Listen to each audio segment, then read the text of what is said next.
Fala galera, tudo bem com vocês? Mais uma vez aqui no nosso podcast Dois Dedos de Mercado, falando sobre tudo que envolve o mercado financeiro, empresas e negócios. Hoje estamos aqui com a nossa Guada, a famosa Guadalupe, da Elaborate. Ela é de Buenos Aires, Argentina, perdida aqui na nossa terra. Morou muito tempo na minha cidade, São José dos Campos, engenheira, pós-graduada em marketing e mãe de adolescente, com muito prazer, né? Te ajuda bastante. Guada, vou te fazer uma pergunta. Por que você decidiu fazer a Elaborate? Da onde surgiu? O que você veio? Qual é a dor do mercado para ela existir? Bom, como executiva, né, eu sempre tive bastante ajuda, tive mentores, tive coach, tive excelentes chefes e tive outros não tão bons. E nesses momentos de dificuldade, de querer conversar com alguém, todas as minhas referências de possíveis mentores ou guias eram sempre masculinas. Quando eu acabei saindo, estava numa posição de presidente responsável por uma empresa americana aqui no Brasil. Tive a possibilidade de voltar ao mundo corporativo e resolvi que eu queria ter um propósito um pouco mais que falasse comigo e poder brindar ao mercado esse serviço, essa possibilidade de ter um conselheiro, um advisor, um mentor feminino para essa galera de mulheres potentes que vem aí, que tem dúvidas de situações do convívio do dia a dia que vive, de discriminação, de quando que é o momento certo de ter filhos, se aceita ou não aceita uma proposta de expatriação, como conseguir uma promoção que não está conseguindo, como atrair, né, headhunters para o perfil delas. Então eu percebi essa necessidade principalmente das mulheres, de falar de mulher para mulher, com essa experiência executiva. Então, poder ajudar a que mais mulheres se beneficiem com meus erros e com os meus acertos, porque tive muitos dos dois, né? A gente não chega a ser responsável de uma empresa se não faz alguma coisa certa, mas isso não quer dizer que não tem dias que a gente não chora. Então eu quis pôr um pouco desses mais de 25 anos de experiência no mundo executivo à disposição das futuras executivas, né? Esperando que elas consigam transitar o caminho que eu transitei de uma forma talvez um pouco mais leve. Entendi. E como começou sua carreira? Conta o início, da onde você veio, onde você fez faculdade, como começou tudo isso? Bom, eu, como você mencionou, sou argentina, eu me criei em Buenos Aires, estudei engenharia química numa faculdade similar ao que no Brasil é o INTA, é uma faculdade que dependia da Marinha na época. Que quando eu entrei fazia pouquinho tempo que ela tinha passado a ser privada, a ser uma faculdade independente da Marinha. Muitos dos professores ainda eram ex-militares, muitos não. E na época eu entendi era a melhor faculdade que tinha engenharia. As engenharias eram limitadas, não como hoje que tem engenharia de tudo que você pode imaginar. E eu sempre gostei muito de química, eu sempre odiei muito a física, então eu acabei escolhendo engenharia química como a solução mais fácil. Por incrível que pareça, eu com 17 anos estava convencida de que ser engenheira seria o mais fácil para me formar, porque era só entender a matéria e a coisa ia. Jamais pensei que eu, em vez de ter que memorizar leis, ia ter que memorizar teoremas, né? Ou coisas do tipo. Mas eu me formei, né, com muito suor.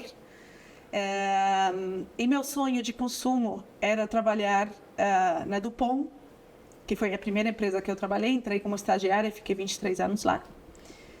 E E na época do Pão tinha uma revista americana que chamava Scientific American, que saía uma vez por mês. Na época que não tinha internet, né? A gente lia a revista, ia lá na banca, esperava a revista sair com toda aquela emoção e tinha que durar um mês aquela Eu tinha revista. uma coleção de da Scientific American. Essa revista, assim, se você era um nerd assumido, você lia aquela revista e você era feliz, né? Porque todos os seus amigos nerds também liam. E eu ia todo mês comprar aquela revista. Todo mês sai um artigo da Dupont nessa revista, algum material. Então, você pensa nos materiais, nylon, o poliéster, lycra, neopreno, teflon, Tyvek, Kevlar, assim, todos esses produtos assim, super, que na época eram super descobrimentos, né? Mudaram a forma que a gente vive.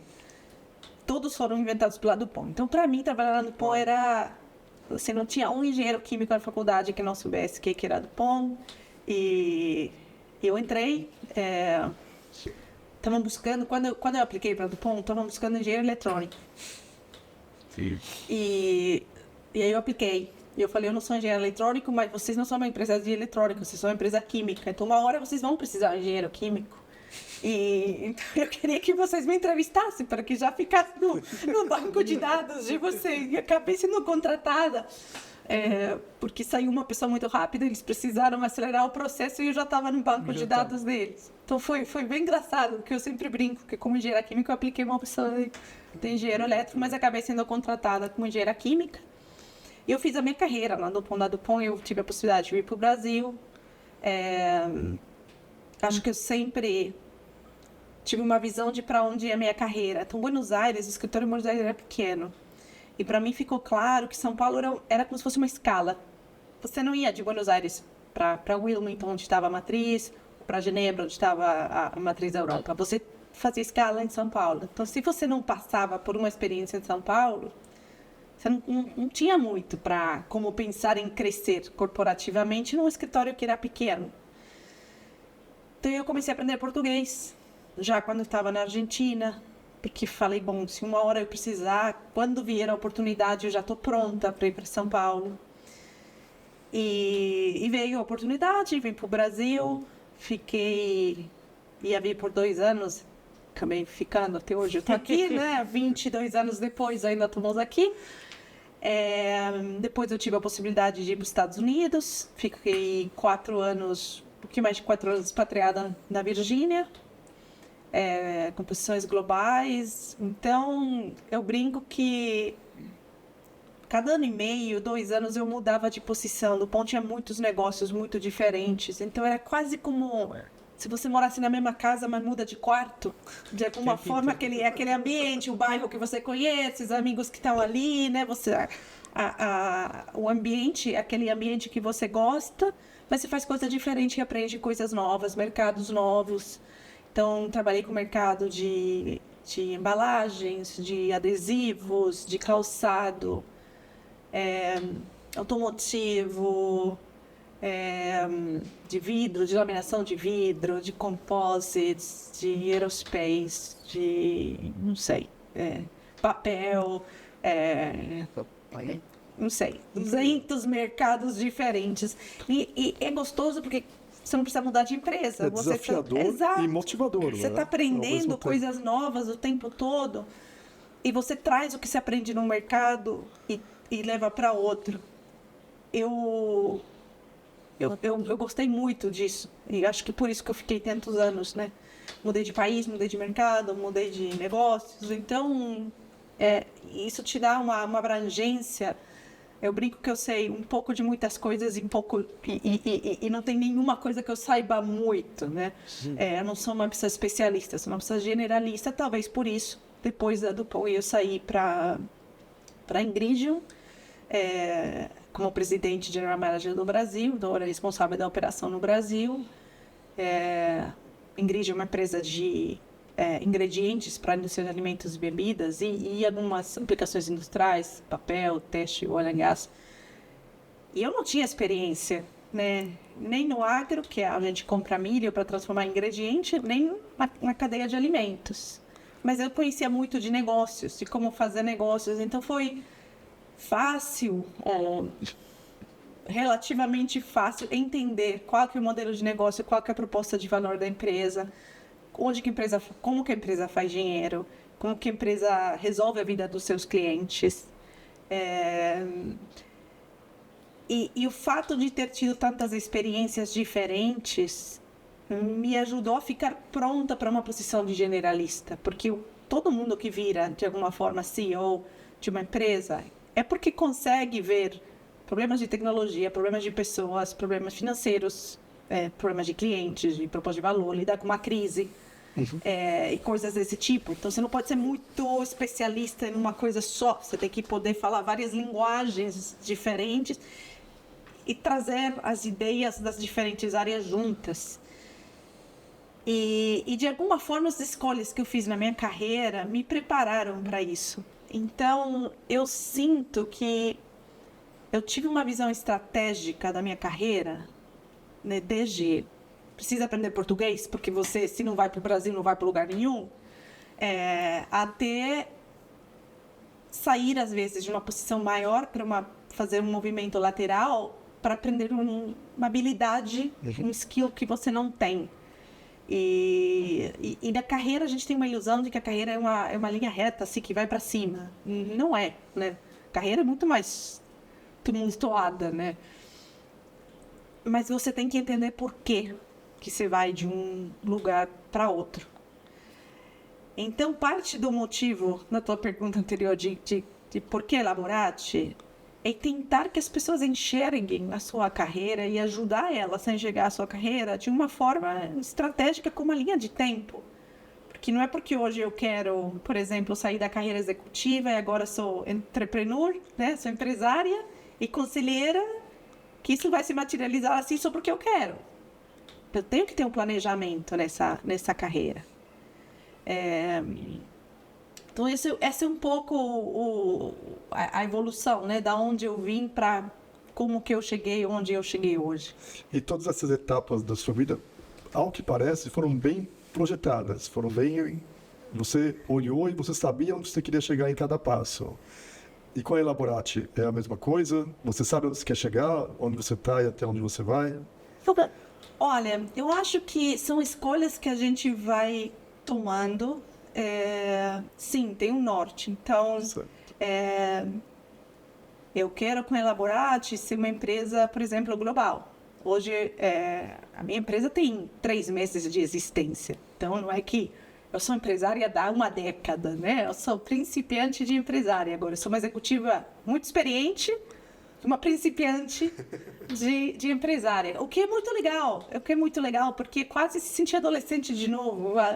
Eu brinco que é melhor que um lifting, né? Porque a gente se sente jovem, porque está aprendendo e está fazendo coisas novas, e isso te dá muita energia. Hoje, com o Marcelo conversando, ele mencionou, nossa, você parece assim tão feliz. E primeiro eu gosto, o propósito fala comigo. Eu fui executiva, mulheres, vivenciei aquilo. Mas eu estou também aprendendo tudo, desde a contabilidade, as coisas que eu tenho que passar para o meu contador, que me dá um puxão de orelhas, até como fazer meu site, até como passar um orçamento, fazer o preço, qual que é o preço certo de uma mentoria, qual que é a proposta correta, entender o que o cliente, cada pessoa precisa de uma coisa diferente. Então, eu não tenho um pacote único. Então, eu quero agregar valor para o meu cliente final e eu quero fazer isso a nível global. Hoje, 1/3 dos meus mentorados estão fora do Brasil. Dentro das coisas que você me perguntou, você planeja tudo? Não tudo, mas eu abro portas. Então, hoje eu retomei meu estudo de francês, que uma hora lá atrás, pelos 15 anos, eu falava francês, depois aprendi o português, meu cérebro mistura tudo, deixa de usar. Hoje eu estou retomando o francês. Quem sabe daqui a 5 anos estou fazendo mentoria em francês, não sei. Por que não? Por que não? Né? Mas se eu não estou estudando hoje, claramente daqui a 5 anos não vou estar em outro patamar. Então tem um pouco desse planejamento de você entender como o que eu estou fazendo hoje vai impactar o futuro. Isso sim é uma decisão consciente e estratégica. Hoje eu estou, por exemplo, eu faço mais um curso de governança para conselhos, eu faço mais um curso de coaching internacional.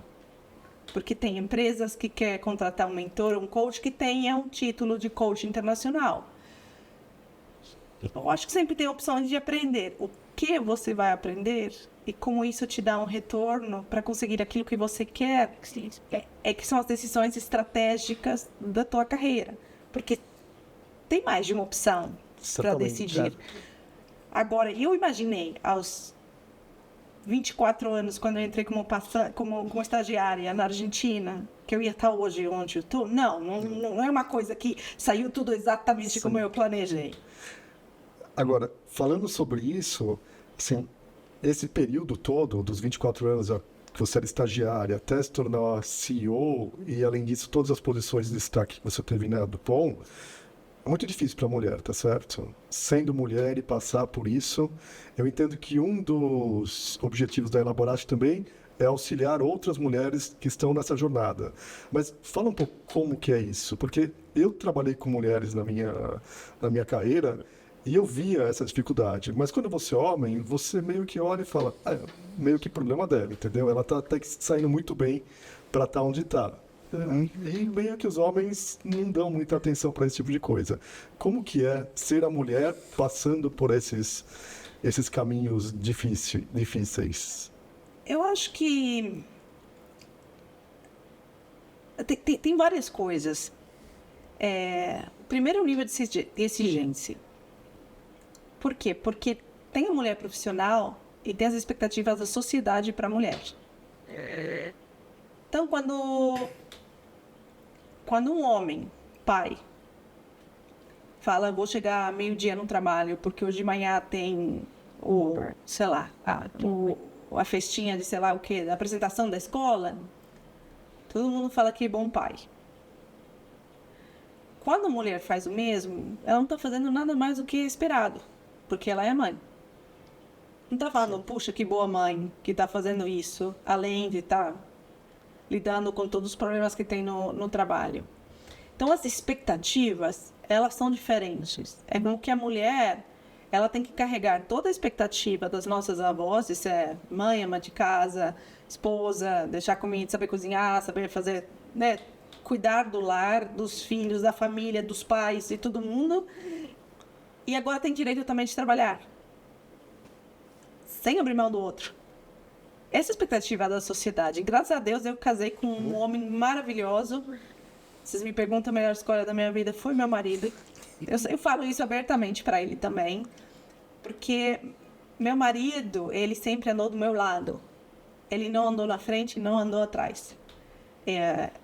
Eu não ia aguentar um marido que andasse na frente, quisesse que eu me resignasse a ter um papel secundário, e eu também não ia aguentar um marido que não quisesse ter um papel primário comigo. Então eu tive essa sorte de ter um homem que dividiu sempre as tarefas de casa. Eu brinco que quando eu viajo não tem problema em casa. Quando meu marido viaja, que ele cozinha maravilhosamente bem, as crianças sofrem porque vão ter que comer a comida da mãe. Mas a gente se complementa, a gente assim, a casa é nossa, a família é nossa. E as decisões de carreira foram nossas. Sempre que um dos dois teve uma oportunidade de avançar na carreira, a gente trouxe como que isso afeta o núcleo familiar. Então, as decisões foram sempre tomadas em conjunto. Isso não é comum. Não mesmo. Eu acho que a primeira dica que eu falo para toda mulher é importante pensar que a pessoa que está do lado de você vai ser a pessoa que vai te acompanhar. E se ela não for a pessoa certa, vai ser difícil formar uma família, porque já é difícil para a mulher ter que se dividir entre ser mãe, ser esposa e ser profissional. Se não tem o suporte do lado, é bem mais difícil. Mas como mulher, no começo da carreira, você é como que tem que demonstrar o porquê você ganhou o direito de estar lá. O homem não precisa se demonstrar de cara. Vai ter a avaliação de desempenho e vai acontecer. Mas não tem preciso me provar, preciso provar que eu tô aqui. E isso as mulheres, a gente sente. Então começa a formação de que estilo você vai ter. Você vai entrar numa sala para dar porrada? Ou você vai entrar numa sala para agradar as pessoas? Como que você vai se posicionar? Então eu me criei com as mulheres, que as poucas que tinham chegado lá, elas batiam de um jeito que eram assim, sargentos. Porque era o mundo masculino e era a única forma que você podia ter uma voz naquela sala. Você tinha que bater junto. Na verdade, você tem que bater mais. Porque aí você mostra mais força. Se você bater igual, você ainda é ruim. Você tem que bater. E eu tenho um pouco esse estilo. Quem trabalhou comigo fala, nossa, a Guada é mulher assim, não vai ter... A gente fala na Argentina pelos na língua, né? A gente vai falar o que precisa ser falado. E às vezes eu tenho isso de que, puxa, será que falta empatia? Então quem me conhece, quem trabalhou próximo de mim, sabe que eu tenho uma empatia infinita. E eu parte de criar Elaborate porque eu fazia tanta mentoria de graça, pro bono, ainda faço para alguns grupos menos representados, mulheres negras, por exemplo. Então eu faço mentorias pro bono, mas eu decidi, eu tinha 3, 4 pessoas por dia que me procuravam para pedir alguma dica de carreira. Aí eu falei, Isso quando você estava ainda quando eu ainda na estava no posição... mundo executivo. Então, todo dia eu tinha um almoço ou um café com alguém. Todo dia, toda Sempre semana. voltado para isso, para orientar Para alguém. orientar com alguma coisa. Eu tenho problema com o meu chefe, eu tenho não sei o quê, eu não sei como fazer isso, eu tenho medo disso. Será que eu aceito essa posição? Será que eu aceito tal coisa? Eu estou tendo um conflito com tal colega. N coisas, né, da vida executiva. Então, no começo, você vira um trator, né? As mulheres que chegam a uma posição executiva é porque no começo elas foram um trator. Elas, assim, não tem pedra no caminho que eu vou passar por cima, eu vou demoler a pedra, eu vou dar a volta, mas não tem pedra que vai me impedir de continuar. Então, muita resiliência. São, a grande maioria, mulheres extremamente competentes, porque a primeira vez que você faz uma coisa errada, você vai ter todos os dedos te apontados. Tá vendo? Né? É aquele, tipo, o esperado era que você fale, não que você seja bem sucedido. Coisa que pro homem é o contrário, você espera que ele seja bem sucedido. Vai falhar se tiver um problema. Mas o que você entende, o padrão não é a falha, é o acerto. Então, as mulheres em geral, que elas começam a sair da primeira posição de analista para uma posição de coordenador, é porque entregar resultados. Essa é a primeira coisa, você entregar resultados. Sim. Mas esse estar lutando é um risco, porque pode fazer com que você adote um perfil mais agressivo do que precisa. E ter um perfil agressivo não quer dizer você ceder em tudo. Tem formas de você ser firme e não ser agressivo. E tem momentos em que você precisa ser mais agressivo, porque senão não tem espaço de fala numa reunião. Você também tem uma exclusão, né? Tem a reunião e tem 15 homens e 2 mulheres, ou 3.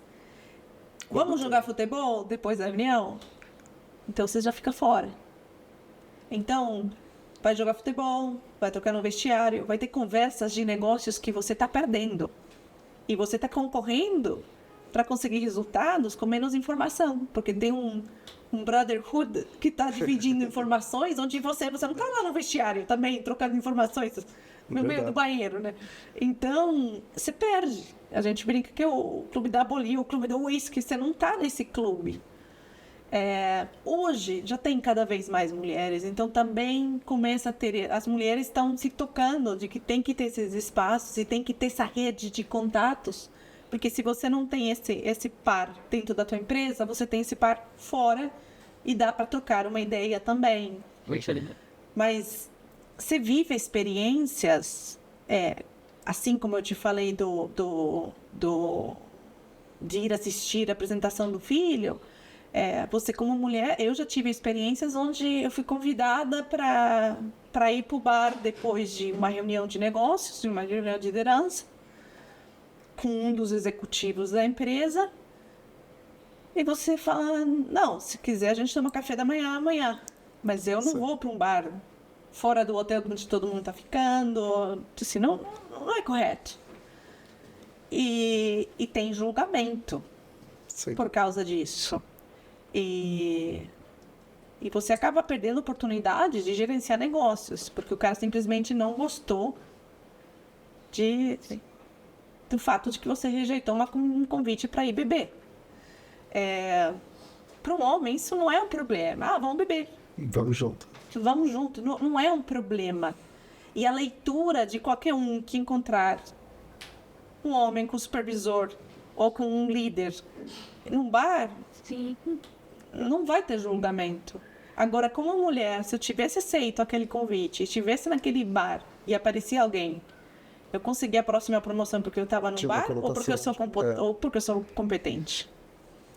Então não tem como ganhar, né? E como que eu saio dessas situações? Você precisa ter alguém para conversar. E à medida que você sobe, essa posição fica cada vez mais solitária porque tem menos mulheres que sobem junto. Então você começou, era metade homens, metade mulheres. Na minha época não era, mas hoje é. Mas à medida que você vai subindo na liderança, não tem metade homens, metade mulheres. Então, você não tem aquela colega para falar, aconteceu isso com você também? Então fica um lugar solitário onde você começa a viver coisas que você sabe estão erradas. E com quem eu converso? E aí onde entra um mentor, eu brinco, eu não sou psicóloga, eu leio psicologia o dia inteiro. Talvez hoje, se tivesse que voltar a estudar, talvez estudaria psicologia ao invés de engenharia. Embora eu ame a fábrica. Mas o mentor faz um pouco um papel de psicólogo, de ouvir, de fazer perguntas, de mostrar outras perspectivas, outras possibilidades, porém com conhecimento dessas regras corporativas. De, olha, se acontecer isso, né, é assim que se toma decisões, é assim que você pode ser enxergado, é assim que as oportunidades se discutem naquela sala onde você não está, mas estão falando de você.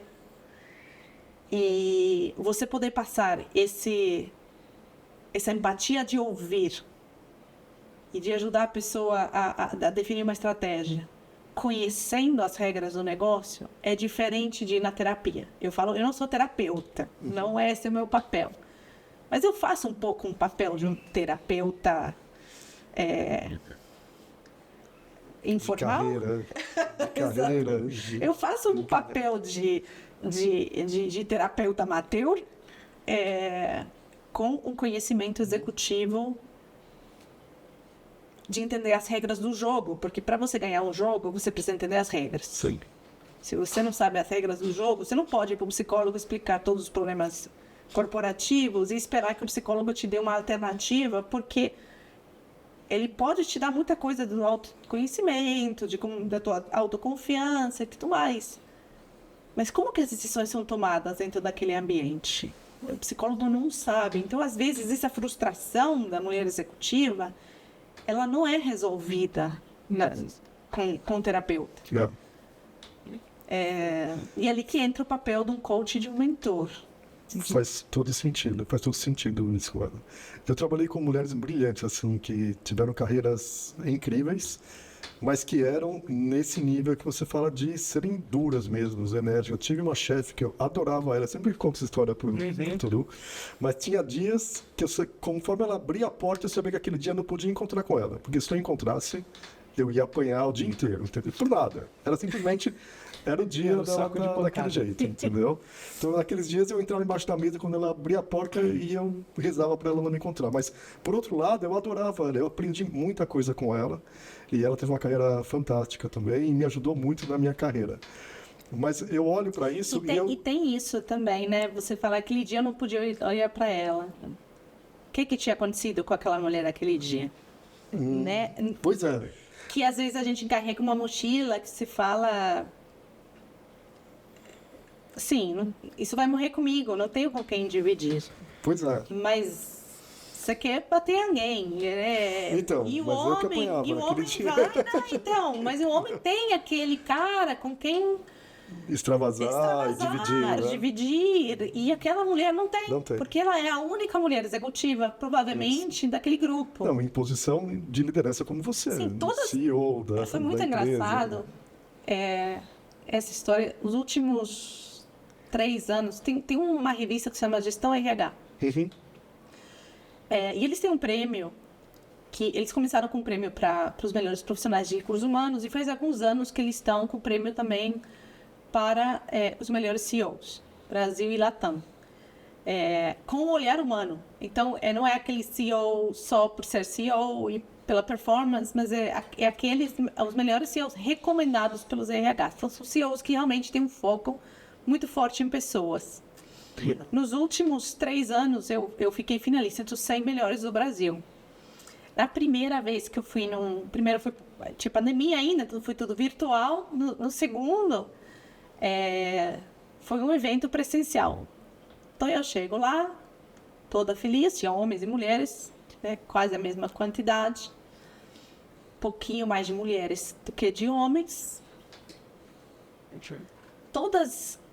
Todo mundo assumiu que eu era de RH. É que eu tava lá, porque você é RH de qual empresa? Eu falava, eu não sou RH. Tipo, você tá fazendo o que aqui? Ninguém assumiu que eu podia ser mulher. E, assim, mas Está na posição. foram 20 pessoas que eu cruzei de cumprimentar, que eu cheguei, pessoas que eu sentei na mesa. E todo mundo assumiu que por ser mulher eu era de RH. Porque existem, grande maioria das altas executivas de RH são mulheres. Sim. Então, assim como tem poucos homens em RH, quase não tem mulher no cargo de CEO. E era engraçado, porque eu falava, não, eu tô aqui como um dos CEOs. Nossa, e era uma, assim, sabe aquela cara de surpresa? Nossa, que legal. Eu falei, é engraçado, é o primeiro evento onde eu não sou minoria. Enquanto a quantidade de mulheres que tinha no evento. Mas mesmo assim eu era discriminada de que eu não podia estar concorrendo para o CEO, né? Então, mas é a percepção, porque tem muitas altas executivas mulheres em RH, tem várias na área de legal, né? Departamento legal. Jurídico. E jurídico. Compliance jurídico. Né? Compliance e jurídico, tem bastante mulher. Eu trabalhei com private banking. No Brasil, tem mais mulher do que homem em private banking. Em private banking. Fora do Brasil é diferente, mas aqui tem muita mulher. E é muito bacana. E tem um motivo, né? O relacionamento do private banking é super importante. E a mulher, a gente tem que escutar muito. Porque como a gente entra jogando em desvantagem, a gente tem que ser muito inteligente para virar esse jogo. Sim. Então a gente tem que escutar e fazer estratégia. Eu já ouvi na minha carreira que eu não era estratégica. Eu fiz 50 anos esse ano. Eu saí da Ingridion em fevereiro, demitida, por N motivos, né, no meio de uma reestruturação, e eu discordar com o que estava sendo reestruturado. E meu chefe chegou à conclusão de que eu não era a pessoa que ia ajudar ele a chegar onde ele queria chegar, que tá certo, né? Talvez se eu tivesse no sapato dele, teria tomado a mesma decisão. Mas com 49 anos eu fui demitida e eu escolhi não voltar ao mundo corporativo. Eu declinei 2 posições de presidente de empresas multinacionais aqui no Brasil nos últimos 3 meses e decidi montar a minha empresa.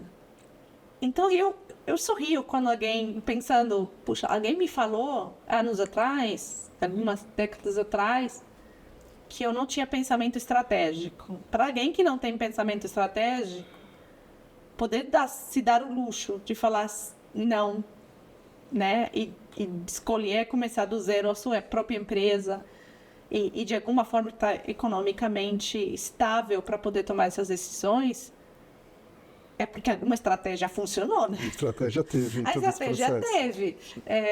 Mas eu já ouvi que eu não era estratégica. Por quê? Porque eu não concordava com a estratégia do meu chefe naquele momento. Então, se eu fosse homem, eu ia ser uma mulher, né? Eu ia ser considerado um cara com uma visão estratégica diferente. Por eu ser mulher, o fato de eu discordar implicava que eu não entendia de estratégia. Eu entendia, justamente por isso que eu discordava. Então tem um pouco esse viés de que o mesmo comportamento num homem, ele é percebido de um jeito e o mesmo comportamento numa mulher é percebido de um outro. Sim. Então se o homem teve um dia ruim, coitado, o cara não dormiu porque teve um bebê. Se uma mulher tá com um dia ruim, ela deve estar de TPM. Eu sou mulher, não tive nunca TPM. Então assim, o dia que eu tava pé da vida, eu tava pé da vida por algum outro motivo, não tinha nada a ver com o meu ciclo menstrual, entendeu? E tem um pouco isso, de desmistificar isso. Então, o pior que pode acontecer para uma mulher, quando ela vem de sair de uma reunião onde teve um viés, ou tinha informação que não chegou para ela, e ela se sente boicotada, ela sair da reunião pé da vida e você falar que ela tá de TPM. Quando ela tem todos os motivos do mundo para estar pé da vida. Verdade. Então, tem um pouco isso no mundo corporativo. E você tem que ter inteligência emocional para poder lidar com isso e falar: eu preciso sair e tomar um café, ligar para uma amiga, xingar e voltar para o escritório, porque senão eu vou matar alguém. Então, como se controlar e como controlar a emoção e como fazer essa estratégia de quem aqui está contra, quem está a favor, quem vai me ajudar. E as novas gerações? Essa geração de mulheres que vêm nesse caminho, que já tem uma carreira profissional, de executiva, que já está, sei lá, na faixa dos seus 30 e tantos anos, que já fez mais de 10 anos de carreira e tal. Como que elas veem isso? Eu acho que hoje é diferente. Ou ainda tem esse tipo de viés? Ainda tem. É a mesma coisa. Eu não conheço uma mulher, não conheço. Pode ser que exista, Certo. né? Se alguma das mulheres que estão ouvindo o podcast for uma delas, pode até se pronunciar, mas eu não conheço nenhuma mulher que não tenha ficado nervosa na hora de avisar para o chefe ou para a chefe, mesmo que seja mulher, que estava grávida. Esse é um dilema eu ia grande. perguntar exatamente Eu não isso. conheço nenhuma. Eu não conheço nenhuma mulher que não se pergunte: será que é o momento certo para eu engravidar? E eu não conheço um homem que se fez essa pergunta: ser o momento certo para ser pai. Eu não conheço. Pode ser que tenha homens que tenham se feito essa pergunta. Eu não estou dizendo que eu conheço o mundo. Mas da minha experiência de 25 anos, eu não cruzei com um homem que eu fiz essa pergunta. Você teve dúvida de virar pai? Como assim? A resposta é: como assim? Dúvida do quê? Não nicho isso. Não... É um não nicho. É um não nicho. Não é um problema. E para as mulheres ainda é. Enorme, né? Enorme. Enorme. Enorme. E às vezes a gente está falando quando você planeja e quando acontece. Isso daí é o outro passo. E não todas as mulheres são iguais. Aham. Porque não é igual eu sou mulher branca, ou eu sou mulher latina, né? Ou eu sou mulher negra, ou eu sou mulher branca europeia. É diferente. Não tem dentro de ser homem ou mulher, ou eu sou mulher lésbica. Uhum. Né? Então, dentro do gênero, tem as intersecções com outros vieses, né? de outros tipos de diversidade. Que ainda torna mais difícil. E ainda torna mais difícil. Ainda torna mais difícil. Se eu, mulher, me sentia sozinha, eu tenho mentoradas que são mulheres negras. Vocês não têm noção. Assim, de chorar mesmo. De chorar numa sessão de mentoria. De frustração. De você se sentir que você não tem um dia onde você pode errar. Porque se você erra, então vão falar: tá vendo? Eu não podia pôr uma mulher aqui. Então, você sente um peso, uma mochila muito grande de ter que estar sempre bem, sempre saber a resposta, sempre acertar na estratégia. Mas às vezes isso não é um pouco da posição, porque assim, uma coisa é você ter uma posição mediana ali, outra coisa é quando você passa a ser líder. Líder não pode errar.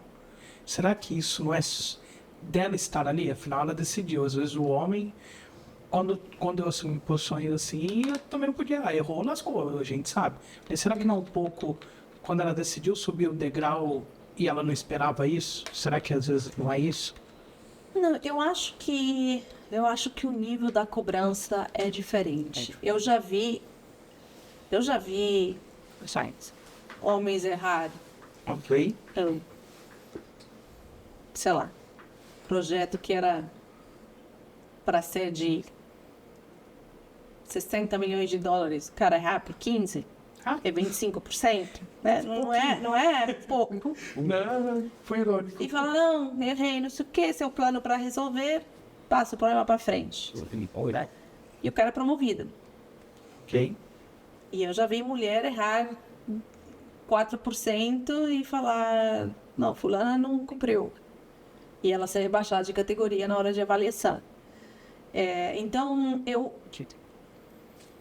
de novo, não estou dizendo que a pressão vem em todo líder, concordo contigo 100%. A gente é líder, a gente sabe que tem uma mochila diferente, a gente é pago para isso. Sim. Né? O salário do líder não é o salário do analista. Exatamente. A pressão do líder e as horas que o líder trabalha também são outras. Sim. Mas eu acho que a régua para avaliar, ela é um pouco diferente. Principalmente porque quem está avaliando é homem. E vem um pouco também de cultura, né? Quando a gente fala, a cultura. Essa pessoa não tem a cultura. Você quer diversidade, mas você quer todo mundo igual? Né? Você quer... Porque quando você fala cultura, uma coisa são os valores e outra coisa são os comportamentos. Então eu posso dividir os valores com o Marcelo. Nós temos os mesmos valores. E isso favorece ser parte de uma mesma organização, porque são os valores que deveriam guiar o comportamento. Só que o meu dia a dia pode ser extremamente diferente do dia a dia dele. Como eu resolvo um problema é diferente como ele resolve.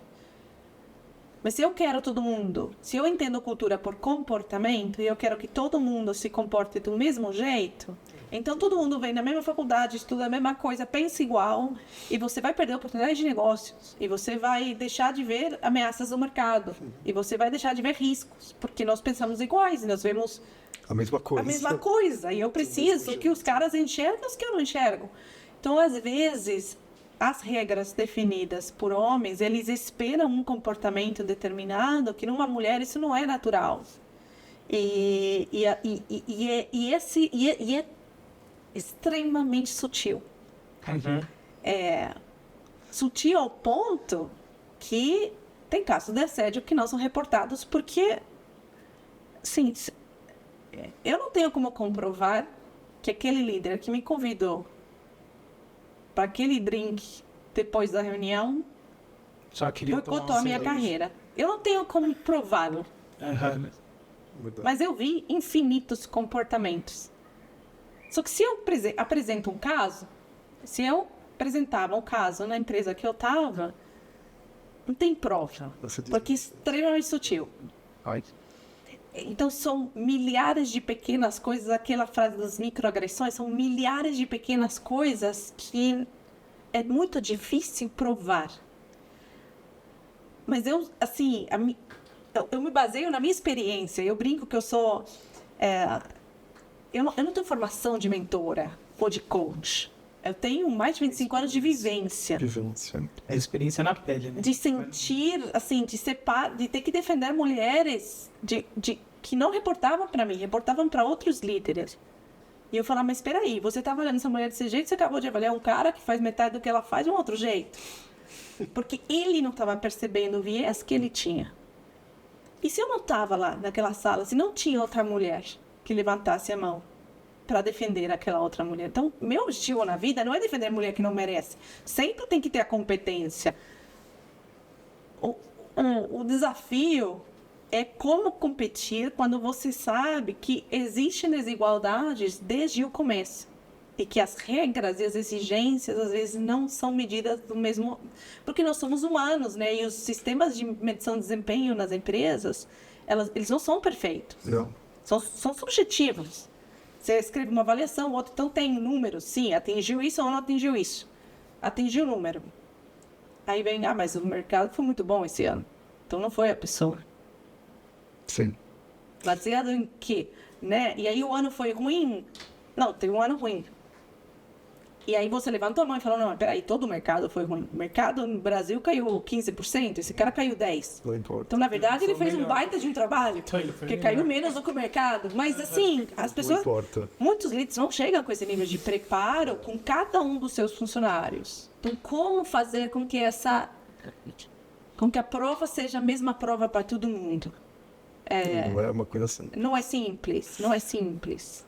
E é por isso que surgem os cinzas nas carreiras. E é ali que entram os coaches e os mentores para navegar. Se fosse branco ou preto, eu não tinha negócio. Tava fácil. Estava fácil, né? O meu trabalho é ajudar a navegar essas coisas que não são brancas e pretas. Então, mas olhando tudo isso que você falou e considerando o bright side agora, que é o que você está fazendo, o que você pretende fazer, bom, primeiro é que é uma coisa muito legal.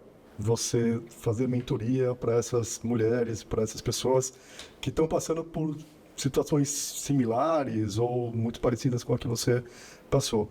Mas tem um outro aspecto que eu acho extremamente importante, não sei se você considera isso. Por exemplo, se eu fosse CEO hoje, líder de uma empresa ou de um departamento, e eu precisasse de mentoria, eu acho que uma mentoria de uma mulher pode ser muito melhor que a de um homem, para um homem. Porque você traz esses elementos de como abordar uma mulher, ou como tratar uma mulher, ou o que elas sentem dentro do local de trabalho, que o homem não necessariamente tem isso. Mesmo um coach ou um mentor, não necessariamente ele vai ter essa mesma perspectiva. Mas do que você está falando, a impressão que eu tenho, talvez esteja errado, você está mentorando só mulheres. É esse o objetivo Não, que não. você tem. Eu estou mentorando homens. Tá. Eu estou mentorando homens. Porque eu acho que aí tem um caminho muito bacana, entendeu? Tenho. Eu concordo contigo. E eu fui mentorada por homens. Então, os homens me mostraram coisas que eu, como mulher, não enxergava. Sim, porque uma mulher ser algumas mentorada por um coisas. homem não é uma coisa que não acontece. Mas é normal. É muito normal. É mas normal. o contrário do que eu estou falando é uma coisa menos comum. Eu estou mentorando. Eu tenho 3 mentorados homens. Oficiais, né? Depois eu tenho alguns outros que vêm da minha vida pré-empresária.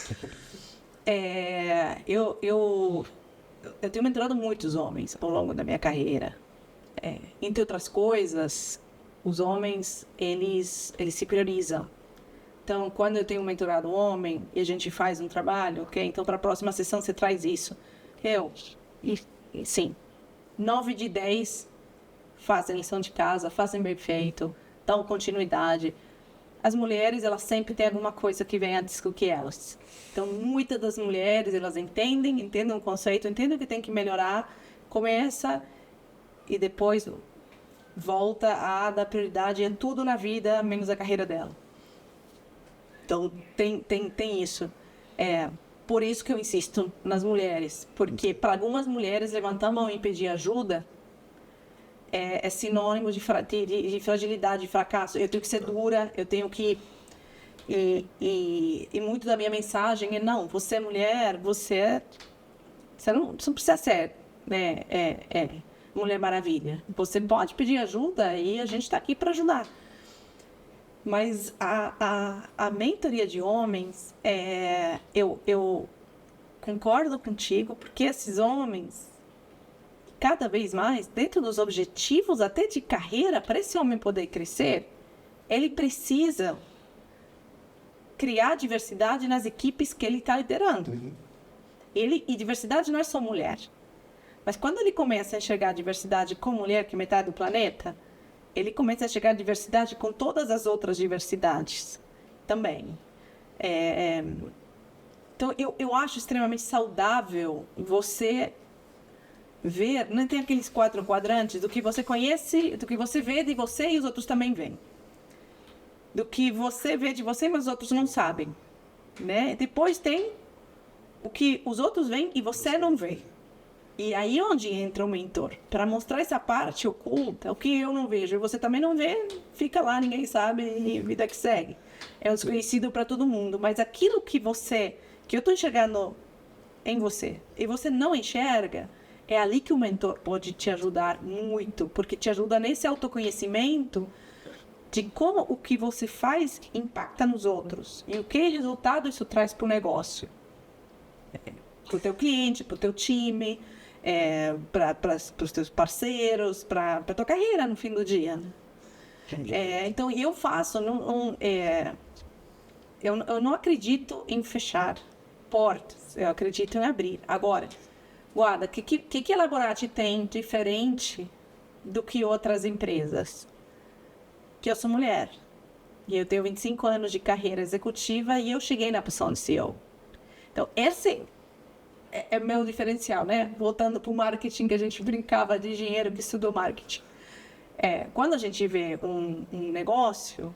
A primeira pergunta é qual que é teu diferencial, qual que é a tua proposta de valor diferenciada, única. Por que alguém vai contratar você e não outra pessoa? Isso.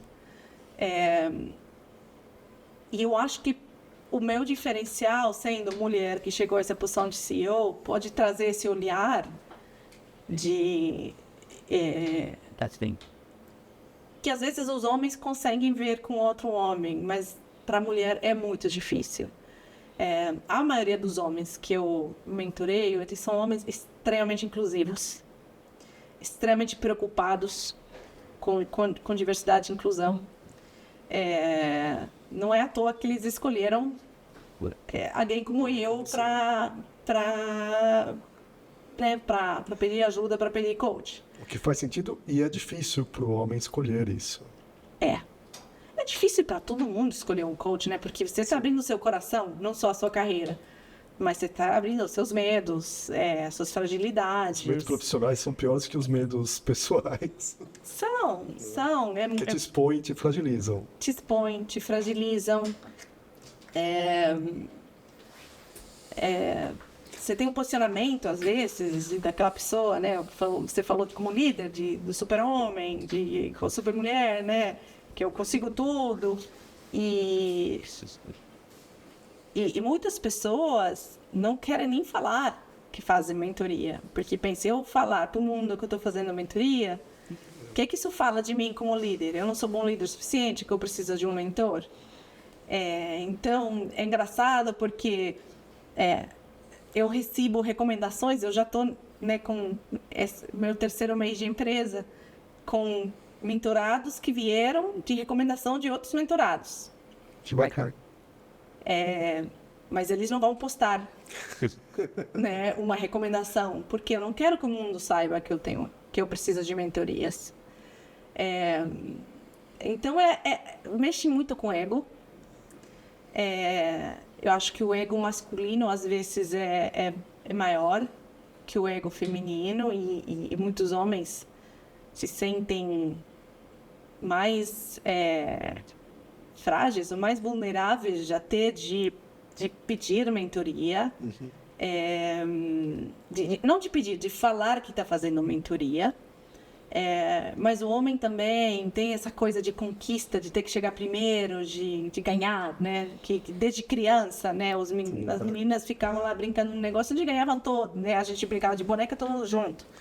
O homem tinha essa competitividade muito... O homem não, o homem estava lá jogando futebol, quem que fazia o gol, né? Então, fui criado. Por isso que eu falo que não é um problema pessoal. A sociedade nos criou diferente. Então, eu que gostava de brincar com carrinhos de criança, aqueles carrinhos que você puxava para trás, e iam. Eu achava o máximo isso, desmontava o carrinho para ver como que puxava, um negócio que se enroscava. Eu gostava disso, não à toa eu virei engenheira. Aquela boneca que falava, eu queria abrir e ver o que tinha dentro para falar. Mas eu era, assim, eu não era a menina normal nesse sentido. Então, você luta contra preconceitos e não é para você desmontar ou brincar de carrinho, é para você brincar de boneca e ser feliz fazendo isso, né? E isso continua até hoje. Isso continua. Verdade. Então, a gente é meio que condicionado também, programado para aquilo. E é difícil para todos nós, homens e mulheres, sair desses estereótipos do que é... Né? Para o homem, por exemplo, tá numa relação com a esposa ou de convívio com alguém que ganha mais do que ele, mexe com o ego de muitos homens que não aceitam. Eu tenho alguns mentorados que eles foram demitidos é muito mais fácil levantar uma mulher que foi demitida do que um homem. Assim como é muito mais fácil ajudar um homem a fazer um trabalho estratégico de como ser promovido do que uma mulher. Então, cada um... Interessante. Mas, assim, a grande maioria dos casos, com a minha experiência com homens que foram demitidos, você tem que pegar e tirar do poço, sabe? É difícil. É difícil porque mexe muito. Como assim eu sou rejeitado?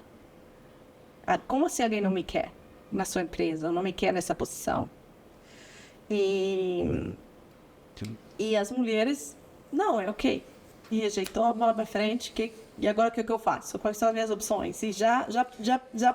Mas isso é uma compreensão diferente que eles têm? Ou é culturalmente o impacto que eles sofrem? Eu acho que tem uma parte de cultura forte. Eu não acho que é um tema de IQ, de compreensão, né? Eu acho que tem muito mais a ver com EQ e como lidar com isso. Também, não quero generalizar, porque sempre que a gente generaliza, a gente fala besteira. Mas eu tenho visto mais casos de homens onde é difícil para eles lidar com esse processo do que nas mulheres. As mulheres, sabe, põe segunda marcha e vai para plano B um pouquinho mais rápido. Mas a mulher demora mais para realmente se autopromover. E, de novo, o homem que se autopromove, ele é visto como um cara seguro. E Sim. A mulher que se autopromove é vista como arrogante.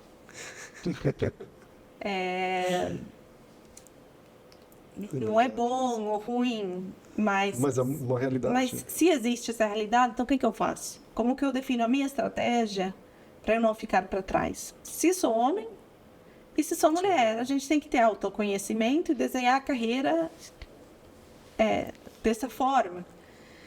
Se eu sou homem e você está desenhando grupos, como que você pega os melhores? Como que você pega as melhores mulheres da empresa a querer trabalhar com você e não com outro cara? Então, assim, isso é uma estratégia de carreira. Como que eu sou o cara que as mulheres veem como um aliado, com um cara que vai desenvolver elas, que não tem medo de trabalhar com mulher, que não vai discriminar, que vai ser justo, que realmente abraça a causa da diversidade. É uma estratégia de carreira, porque você não vai chegar numa posição de C-level se você não fizer vários tics. Não é só trazer resultados. Trazer resultados é o mínimo que se espera. Mas tem uma série de soft skills que vêm junto, de inteligência emocional, que se você não puder demonstrar isso como homem, também a tua carreira ela vai bater no teto, que você não vai conseguir continuar. Então, muito a maioria do que a gente vê numa mentoria tem muito mais a ver com o lado soft e o lado de como você se posiciona dentro da empresa e fora da empresa. Então, a gente fala de redes sociais. As redes sociais é um canal de posicionamento. Tem outros. Você vai tomar café com as pessoas, você fala em congressos, você se apresenta, enfim. Tem várias formas de você se posicionar. E gerar autoridade. Isso tem a ver com a história que você conta, o posicionamento que você define, tem muito mais a ver com soft skills do que com os números de que você conseguiu ou não esse ano, né? Ou os últimos 5. Faz todo sentido. Agora, Guada, a gente se conheceu fazendo um curso de certificação para conselheiro consultivo. Qual é a realidade dos conselhos? É a mesma coisa em relação às mulheres? É a mesma coisa. Se você ver as estatísticas da B3, não toda empresa da B3 tem uma conselheira mulher. Isso é lei. Ou seja, tem algumas empresas que estão ilegais. E são listadas? É lei. Estão listadas. E não tem mulher no conselho. Mais ou menos 6% das pessoas de conselho são de mulheres. O que não surpreende, porque se o pipeline para chegar no conselho é de posições C-level. E as mulheres não chegam na posição C-level.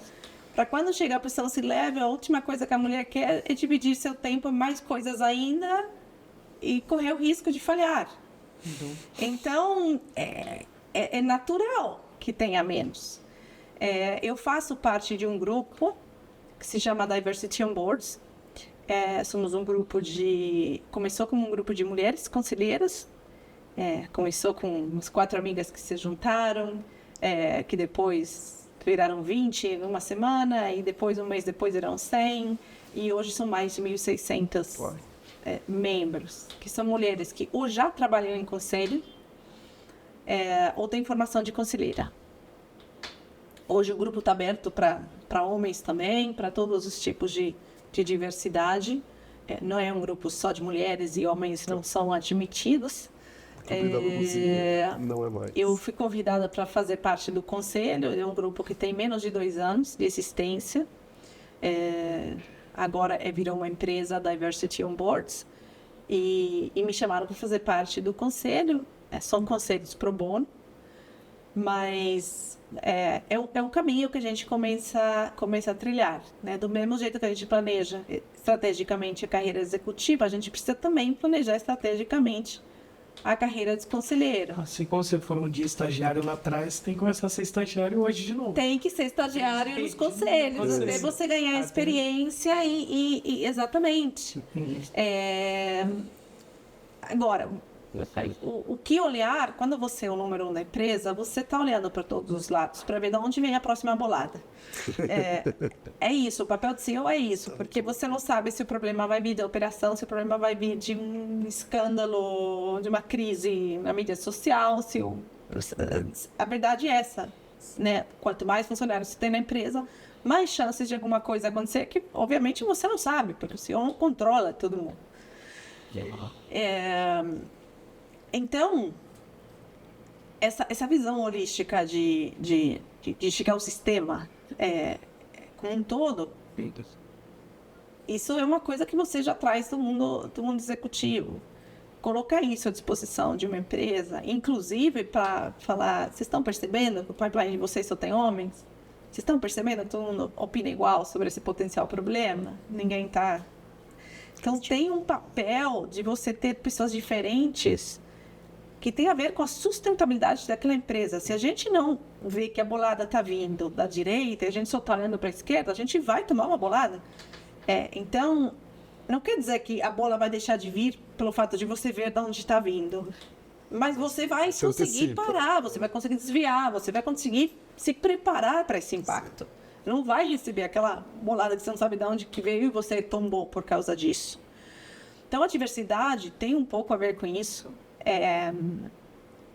Voltando à estratégia, que conselho você vai participar é uma decisão estratégica. Sim. E eu não quero só participar em conselhos, eu quero ser conselheira de alguma coisa que tenha a ver comigo. Então, eu quero ser conselheira, eu não vou ser conselheira de uma empresa de tabaco, porque não vai com o meu valor. Não estou dizendo que a empresa de tabaco está certa ou errada. Estou dizendo que eu não posso ser conselheira de uma empresa de tabaco. E de algumas outras. Falei tabaco, pode ser outras coisas. Não posso ser conselheira de uma empresa que está poluindo e não se importa com o meio ambiente. Porque o meio ambiente, para mim, é extremamente importante. E eu trabalhei com economia circular, e eu trabalhei com ESG, e é uma coisa que eu sou apaixonada. Então, para mim, é importante isso. Então, eu procuro, dentro dessa criação da Elaborate, poder ser advisor, conselheiro de um dono de uma empresa, ou de uma empresa onde precisam de alguém que entenda do mercado da América Latina, ou que entenda do mercado global, ou que entenda de sustentabilidade, ou que quer alguém que possa agregar com as vivências que eu tive, onde eu me identifique com o propósito daquela empresa. Porque aí é um casamento saudável. Eu participo de 2 conselhos hoje. Um é esse desse grupo Diversity on Boards, outro é uma startup, se chama Diversiteira, também tem a ver com diversidade. Eles são uma empresa que vem crescendo bastante. já chegaram a ter negócios com a B3, como uma empresa contratada pela B3, e eles fazem um censo de diversidade e inclusão, porque o censo de diversidade é muito fácil. É estatística, quantos homens, quantas mulheres, quantas pessoas negras, quantas pessoas com deficiência, quantas pessoas LGBT, quantas maiores de 50, isso é estatística. Agora, pessoa negra que trabalha na fábrica do Rio Grande do Sul, ela se sente incluída ou não dentro desse ambiente? Isso tem a ver com inclusão. Então, eles fazem um censo para medir tanto a diversidade quanto a inclusão. Tem empresas que não têm problema com a diversidade, mas têm problema com inclusões. E, em função disso, eles desenham te dão um plano de ação para você melhorar a tua posição, porque se as pessoas não estão felizes nas empresas, elas vão sair. Isso tem um custo para as empresas têm que treinar todo mundo de novo. Sim. E tem um custo de perder funcionários muito alto. Então, se eu consigo reter os meus funcionários felizes, primeiro eu não tenho que pagar o dobro para eles ficarem trabalhando para mim, né? Porque eles vão trabalhar felizes, tem que ser justo no salário. Mas eu não tenho que pagar mais para falar, ok, esse ambiente é um ambiente extremamente insalubre, desagradável. E então, eu aceito trabalhar aqui por 2 anos porque eu preciso da grana. Você não quer ser funcionário. Você não quer ser funcionário. Se você é uma empresa legal e com um ambiente legal, as pessoas se sentem incluídas, elas vão trabalhar sem que você tenha que pagar acima da média do mercado. E você vai atrair talentos de fato. E você vai atrair talentos de fato e você vai ter menos rotatividade. Então, tem uma estratégia por trás. Isso, para mim, fala com os meus princípios de diversidade, com todas as minhas crenças sobre custos operacionais, né? Com todas as minhas crenças sobre desenvolvimento de pessoas. Então, o propósito da empresa está de acordo com o que eu, como executiva, buscava fazer. Então, foi muito natural para mim entrar nesse conselho. E o da Diversiteira, ela promove diversidade, a Diversity Awards promove diversidade em conselho, o que também tem tudo a ver com o meu momento atual de ser conselheira. Então, as coisas, elas vão se encaixando dentro de uma estratégia de poder ser referência em algumas áreas. Eu estou trabalhando também com consultoria com a área de ESG. Não de ESG, eu não vou fazer matriz de materialidade, não sou uma expert de ESG, mas eu implementei muitos projetos de ESG, incluindo ventures de circularidade. Certo. Então, quando o CEO tem que implementar projetos de ESG, com quem que ele vai falar? Ele não quer falar com o cara que é professor de ESG. Ele quer falar com o CEO e falar, cara, onde estão os problemas? De onde vou receber a bolada? Me ajuda a navegar isso que eu não sei por onde começar. Então, muitas vezes, esse papo de líder a líder sobre temas específicos que dentro da nossa trajetória executiva a gente adquiriu, é isso que eu estou pondo à disposição através do trabalho, seja mentoria, seja coaching, seja conselho. Muito legal. E a Elaborate, ela também tem a ambição de formar conselheiros, ou de orientar conselheiros? Sim, não de formar. Mas de acompanhar a mudança de carreira, sim. Porque, para mim, continua sendo uma estratégia de carreira. Sim. Então, tem muito conselheiro que ele não sabe para onde que vai. Como começou a minha carreira de conselheiro? Eu me formei, fiz um curso. É suficiente? Eu preciso... Ou ainda está no mundo executivo? Eu preciso fazer um curso de conselho para entrar num conselho? Como que eu começo? É como sair da faculdade e ir para o mundo profissional. Como que eu faço o meu primeiro estágio? E a Elaborate pretende acompanhar então, eu tenho alguns mentorados que estão nessa transição de carreira. Como que eu me posiciono agora? Como que eu deixo de me posicionar como executivo? Porque você vai numa entrevista, por exemplo, ou você vai num bate-papo e as pessoas têm que te enxergar como um potencial conselheiro. Porque se eles te enxergam como um executivo, você vai receber uma oferta para ir trabalhar de executivo. Né? E eu estava ouvindo outro dia um podcast, tem um grupo que se chama 50-50 Women on Boards. É um grupo parecido com o Diversity on Boards nos Estados Unidos. E tinha um dos panelistas que ele falava da dificuldade dele quando ele decidiu ir para conselhos. E ele entra...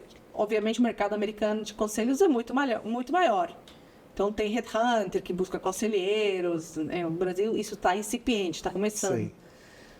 E ele falava, eu ia para a entrevista, para a posição de conselheiro, e quando eu terminava a entrevista, o cara falava, olha, eu tenho uma posição de CEO, você tem interesse? E o cara comentou, eu percebi que depois de 4, 5 vezes que aconteceu a mesma coisa, eu falei, alguma coisa eu estou fazendo errado, que eu vou para uma entrevista para ser contratado como conselheiro, e eu saio da entrevista com uma oferta para mudar de empresa, e eu já sou CEO da minha empresa, estou feliz onde eu estou, não quero mudar de empresa. Então, por que estão me oferecendo a posição de CEO? Que mensagem eu estou passando? E aí tem a ver com posicionamento estratégico de carreira. Se eu quero ser enxergado como um conselheiro, eu preciso me comportar como conselheiro, eu preciso, nas redes sociais, nos meus contatos, não adianta eu continuar indo em entrevistas de posições que não são de conselho, se eu só quero fazer conselho. A que posição eu preciso chegar dentro do mundo executivo para eu abrir uma porta no mundo de conselhos? E por aí vai. Tem uma estratégia por trás que pode ser diferente para cada um. Não estou dizendo que a estratégia é única. Sim. Mas tem um planejamento, porque isso não acontece assim. Então, não é do mesmo jeito que você fala, me formei em engenheiro e amanhã eu quero ser gerente de planta, e você não vai ser gerente de planta amanhã porque acabou de se formar. A mesma coisa com o conselho. Me formei de conselheiro, fiz o curso de formação de conselheiro. Onde for, né? A gente se conheceu numa das entidades, tem outras. Eu me formei, eu tenho título, então amanhã eu sou conselheiro. Não é assim que funciona. Não é assim que funciona. E se você não planeja essa jornada, é uma jornada de frustração. Seja no mundo executivo, seja no mundo de conselheiros. Seja no processo de passar de um para o outro.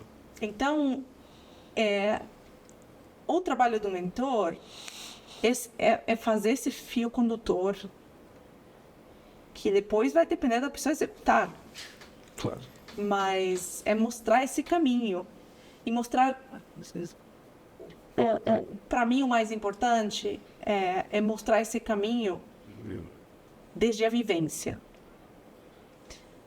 Então, tem N mentores que são mentores de carreira, que estudaram para ser mentores, são coaches.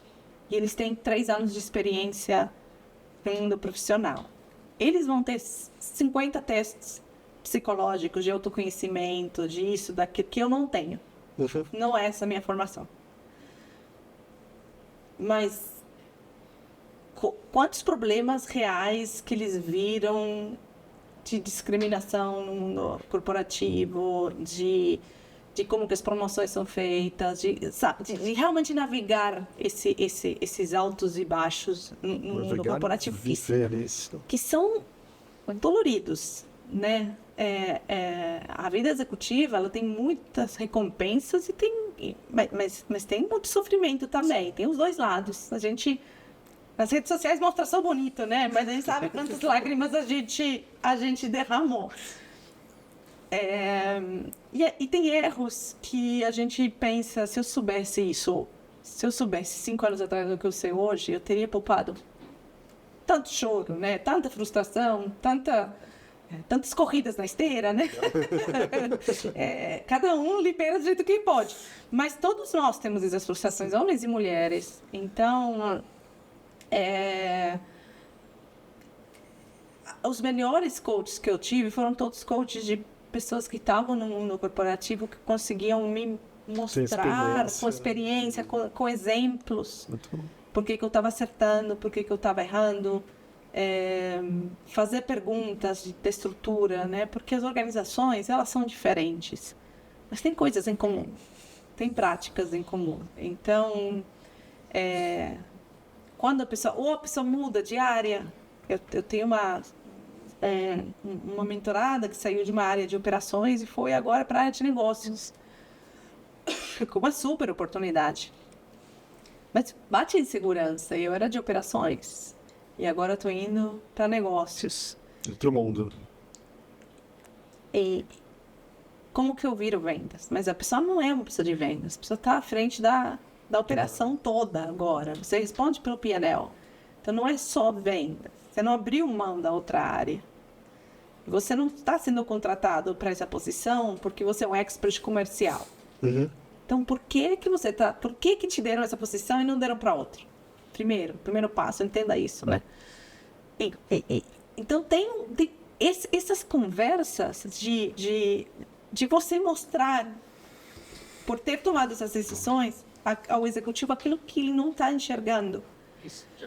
Ajuda muito, né? Vai ganhar vários anos e ao invés de ter que descobrir sozinho, é como se você estiver perdido na floresta e alguém te fala o caminho por aí. Ah, então tá. Fica Você fácil, depois né? anda. Fica fácil. Você depois anda, mas você não tem que descobrir o caminho e errar 4 caminhos até falar, não, o correto é esse. Sim. Então, às vezes, simplesmente ter alguém que te aponta e falar, tenta por aqui, te poupa sofrimento. Sim. E eu acho que se a gente pode transitar o mundo mais feliz e menos sofrido, por que não, né? Muito Entendi, bom. não. Muito Deixa bom. eu te perguntar uma coisa. Você dá mentorado, você faz tudo isso, e você falou da sua carreira e o que você aplica. Mas a partir do momento que você tem uma vida também por fora, você acaba pensando naquilo que aconteceu e dando conselhos. Às vezes, vai fazer exercício, vai fazer isso. Mas o que você usa ou não usa da maternidade na hora de se mentorar? Porque isso é algo muito forte, só a mulher sabe o que é isso, né? Primeiro, assim, eu acho que o que mais a gente aprende com a maternidade é que você tem que estar ok com perder o controle. Você pode fazer tudo certo e o bebê ainda chora. Aí você fala, ok, já dei de mamar, já rotou, já troquei a fralda, por que esse bebê continua chorando? E o bebê não conversa com você, então você não sabe por que esse bebê chora. Então, às vezes, você faz tudo certo e mesmo assim as coisas não funcionam. Mesmo assim, você tem aquele bebê. Então, você aprende muita resiliência, porque você tenta e uma hora dá certo. E aí você descobre que o bebê gosta de dormir desse lado com esse braço assim, não desse lado com esse braço assado, né? E eu acho que isso vale para homens e mulheres. O que acontece com a mulher é que a intensidade com que isso acontece na maternidade, ela é diferente. Porque no fim do dia quem amamenta é a mulher. Então, assim, a intensidade de você chegar no cansaço extremo, de você perder o controle, de você querer fazer o melhor para aquele bebê e não saber o que fazer, porque, né, no dia seguinte o pai vai trabalhar, porque a licença de paternidade não dura 6 meses, e é você que vai ficar. Então, você como mulher, você que está tentando resolver esse problema, porque o pai tem que dormir, porque no outro dia vai se matar na estrada, senão. Então, recai muito na mulher, e eu acho que isso nos ensina a estar ok com a perda de controle, que às vezes o que a gente planeja é A, mas o que sai é B e foi tão bom quanto, né? Às vezes as coisas vão se moldando. Acho que foi você, Marcelo, que fez a pergunta, você planejou tudo na tua carreira? Não, tem coisas que vieram. Isso. Eu comecei a estudar português antes de ser expatriada para o Brasil. Depois veio, mas eu já estava pensando, bom, se vier, eu já estou pronta. Se o trem passar, você tem que ter sorte do trem passar. Isso. Mas se passa, eu tenho que estar pronto para poder pular. Porque se eu estou olhando para o outro lado, ou eu não sei por onde pode passar o trem, eu não vou poder pular. Então, isso de você pegar essas oportunidades quando vem, tem um pouco de falar que eu planejei A, mas o que apareceu foi B. Isso também pode ser bom. E isso te dá uma flexibilidade, te dá eficiência, porque você tem menos horas. Então, você não tem tempo a perder, porque você vai chegar em casa, vai ter que dar de mamar, vai ter que preparar comida, vai ter que dar banho no bebê, o que seja que acontecer. Então, eu acho que te dá várias coisas que você acaba aplicando no dia a dia, de produtividade, de foco, de ter muito claro o que é urgente, Prioridade. o que é importante e o que seria legal ter, mas se der, tá, e senão não vai acontecer. Então a gente prioriza isso com um nível de clareza que eu, antes de ser mãe, não priorizava tão bem quanto depois de ser mãe. Você acaba sendo mais paciente, quando a criança vai crescendo, você vai aprendendo, e você explica para uma criança de 2 anos que não dá para fazer isso. Ela vai e tenta de novo, e você está tentando deixar ela aprender sem que se mate no processo, né? Com um funcionário é parecido. Você tem alguém que reporta para você, ele tem que aprender. Você não pode mostrar todos os caminhos, mas você tem que controlar o tamanho do erro que essa pessoa pode causar, sem que seja fatal para o negócio. Então, tem muitas semelhanças, né? Não quero comparar um profissional formado com um bebê. Não é isso. Mas as habilidades de paciência, de resiliência, de organização do tempo, de empatia, aquilo que é super importante para a criança, para você é uma bobagem, mas para ele é importante. Às vezes acontece a mesma coisa com o funcionário. Às vezes o funcionário está se afogando num copo de água. E você mostrar uma outra possibilidade, são coisas que você faz com uma criança o tempo todo. A gente estava conversando de ser mãe de adolescente. Tenta argumentar com o adolescente e falar porque eu estou mandando, né? Porque eu sou sua mãe. Não vai rolar. Não vai rolar. Você tem que ter um argumento decente para conversar com o teu filho ou a tua filha para ganhar o respeito deles. Não é na força. E a carreira é a mesma coisa. Você vai ter que argumentar muito. Nem sempre você vai conseguir fazer as coisas do teu jeito. Não quer dizer que fazer de um outro jeito vai dar tudo errado. Mas você tem que ter uma capacidade de negociar. Então, muita coisa, né? Eu não estou dizendo que quem não tem filhos não pode também adquirir isso, porque às vezes adquire com outras práticas.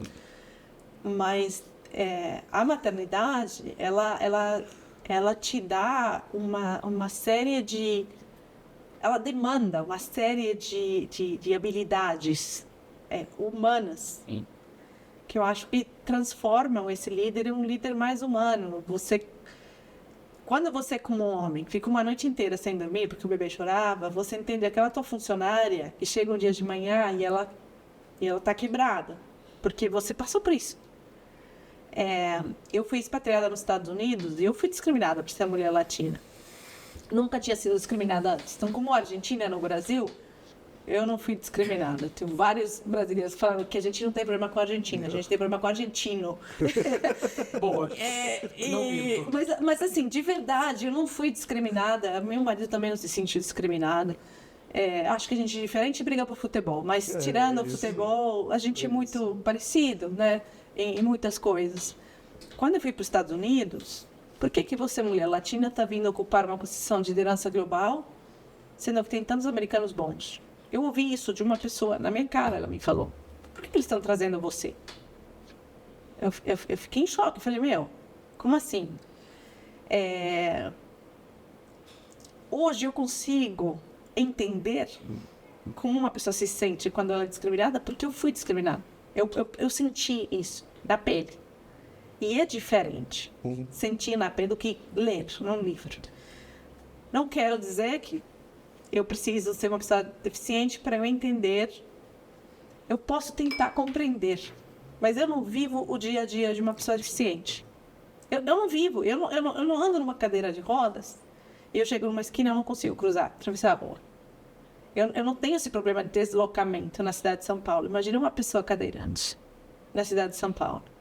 Então, tem coisas que você vivendo ganha uma empatia e uma compreensão de como que aquilo se sente, que te permite ser a melhor pessoa e, por consequência, a melhor líder também.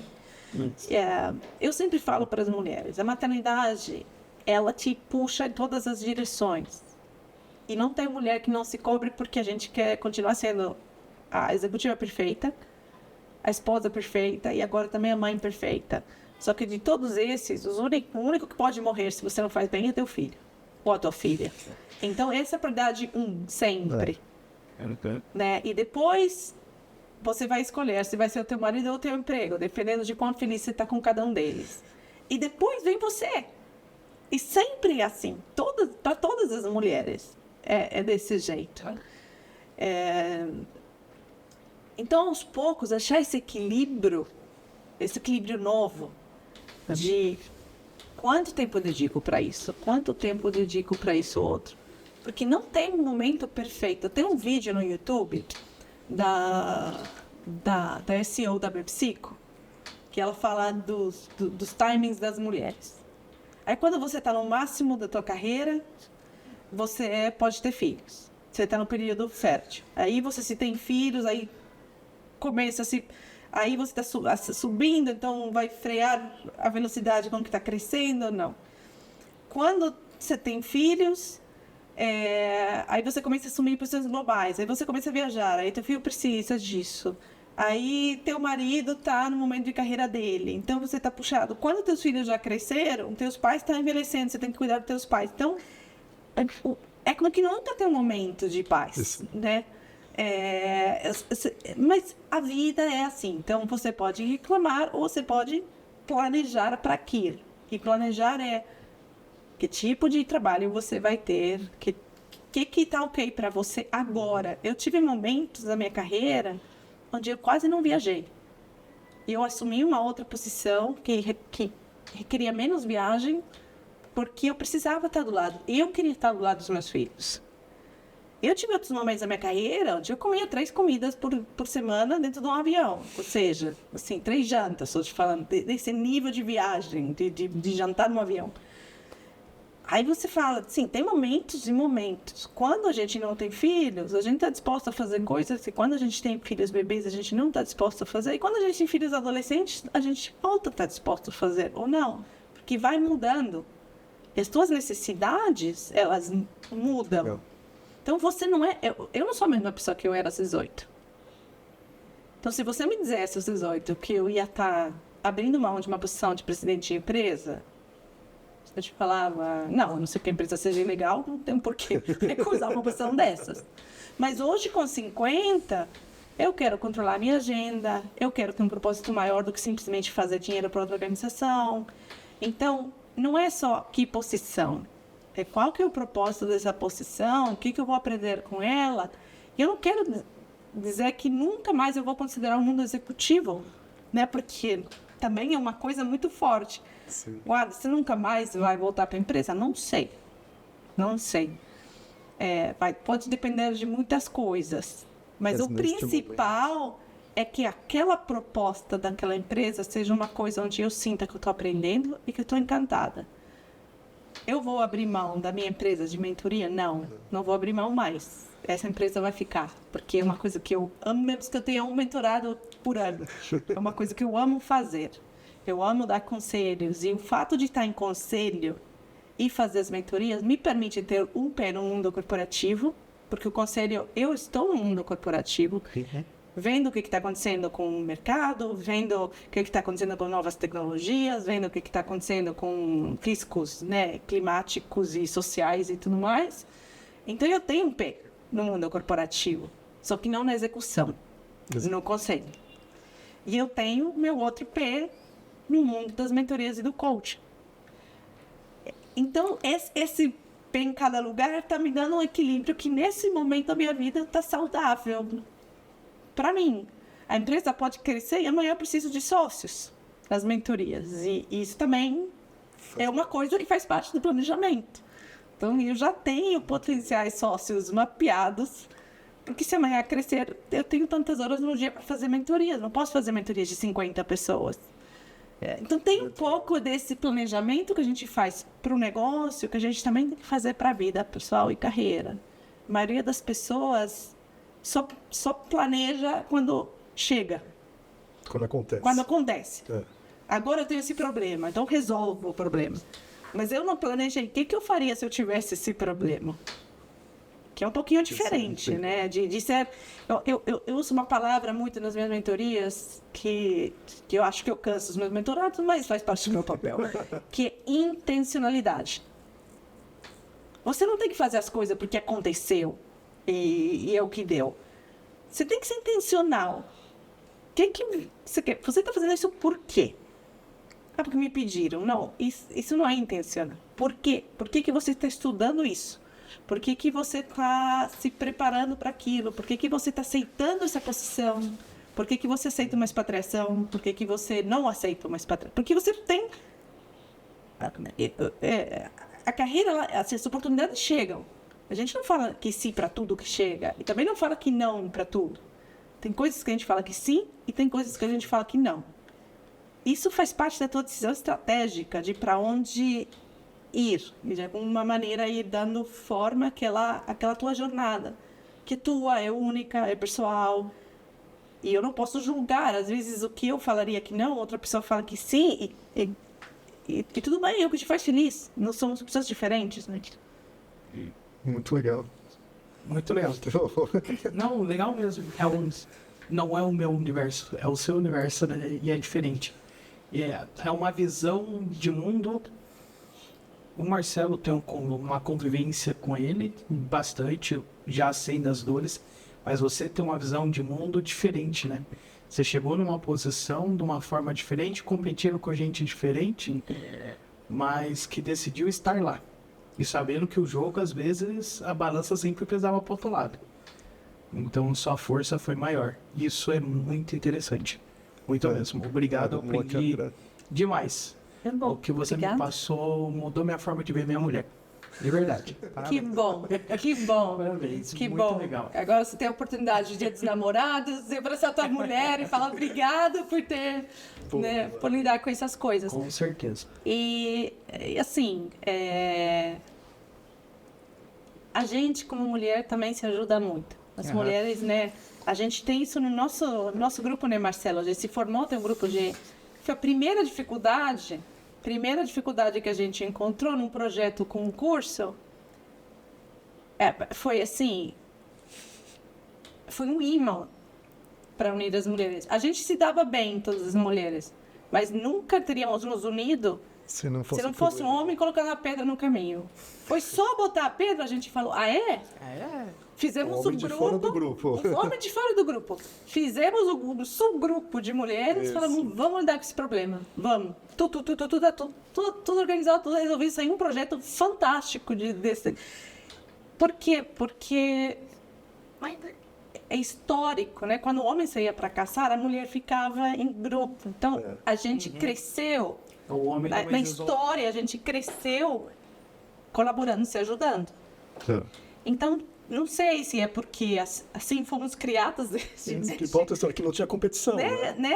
desde aquela época pré-histórica até agora. Mas a verdade é que você vê, os grupos também da escola, grupos de tudo, mulher, sim. Lógico, tem coisas que são produtivas e coisas que não. Mas a mulher, ela tem isso de abraçar, carregar, de colo. De colo. E às vezes tem tanto colo que ela não se preocupa por ela. Então, parte do meu trabalho é que a mulher tenha colo para ela mesma, que a mulher cuide dela mesma. Esse problema com a maioria dos homens eu não tenho. Os homens não têm isso. Com a maioria dos meus mentorados. Não quer dizer que algum já aconteceu.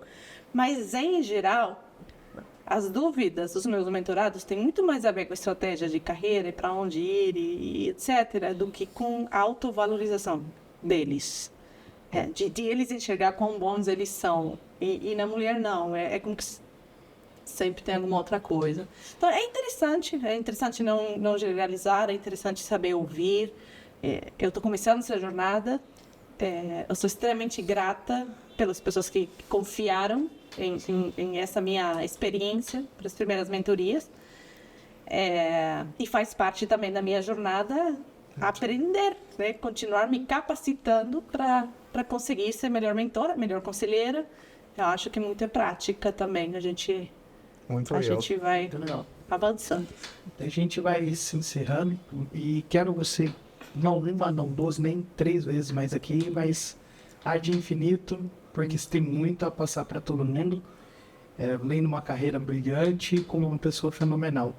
E sempre quando eu termino aqui, eu faço uma pergunta: qual um conselho que você daria para uma menina que assistiu, que está lá com seus 16 anos, que nem você lá atrás, e também um menino que assistiu, que queira chegar na onde você chegou?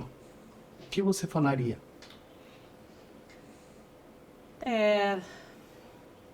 Não desistir. não desistir, se capacitar, acreditar, né? Acreditar no valor que a gente tem, ter clareza do que a gente quer.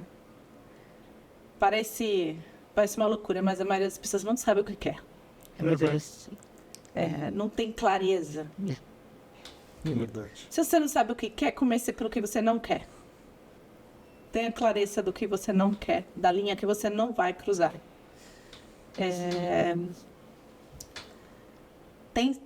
Precisa de sorte? Precisa, mas a sorte chega para quem está preparado. Então tem que se preparar. Eu não conheço ninguém que tenha se esforçado, que tenha se capacitado, e que tenha acreditado nele, que não tenha conseguido. Então, estudem, estudo é importante, network é importante. A gente não chega a lugar nenhum sozinho. Hoje eu estou onde eu estou porque teve pessoas no caminho que me ajudaram muito. Então, sou sempre extremamente grata. Às vezes você tem a sorte de ter mentores pro bono, né? De alguma forma, alguém que se importa com você é seu mentor. Mas se você não tem, procure. Porque não tem problema em pedir ajuda. Eu sempre que pedi ajuda, alguém me ajudou. Então, não tem vergonha de pedir ajuda. Tem vergonha de falhar por não pedir ajuda, né? Mas é acreditar. Quando a gente acredita em alguma coisa, a gente pede ajuda, a gente se levanta, cai, se levanta, cai, se levanta. A vida vai bater na gente, né? É questão da gente continuar se levantando e buscando aquilo que a gente acredita.